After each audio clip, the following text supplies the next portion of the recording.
Eh bien salut à toutes et à tous, on se retrouve sur la chaîne Tech News et Test pour découvrir un nouveau produit sorti il y a très peu de temps sur le marché afin, je pense, de concurrencer les caméras sport actuelles.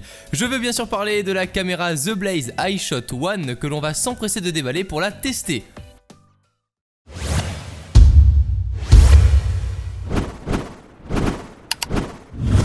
Vous souhaitez diffuser et inviter vos amis à partager votre musique sur vos enceintes par un simple appairage Wi-Fi, cliquez sur cette vidéo pour découvrir le Rocky.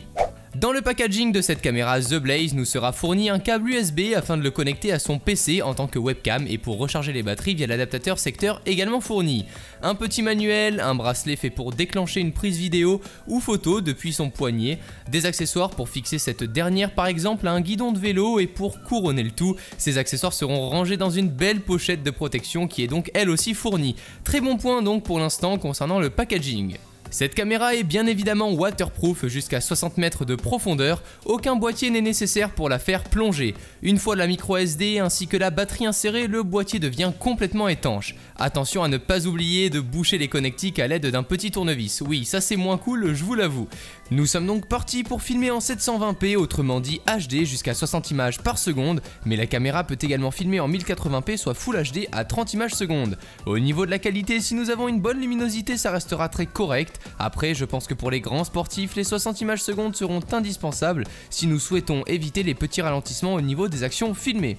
On peut apercevoir un peu de grain, l'objectif n'est pas ultra performant, mais ça conviendra pour commencer à s'initier et à filmer de temps en temps jusqu'à 120 minutes en 1080p.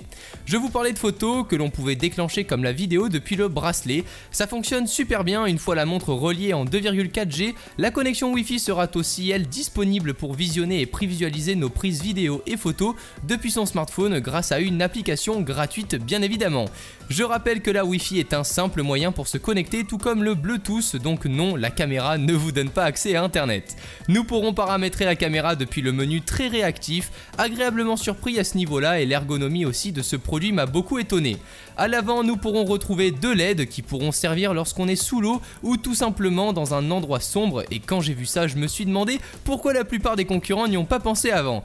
À présent, la question que vous devez tous vous poser, ok Romain, mais est-ce que je dois acheter cette caméra ou une GoPro Hero ?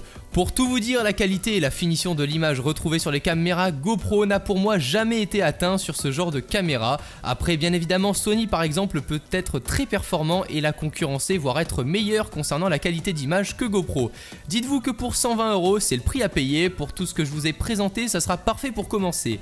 La GoPro Hero étant à 125 € sans pochette, ni bracelet, ni Wi-Fi, ni LED à l'avant, je pense que c'est plus chouette et que l'on pourra peut-être plus s'éclater au niveau des fonctionnalités avec cette The Blaze. Après ça ne reste que mon avis.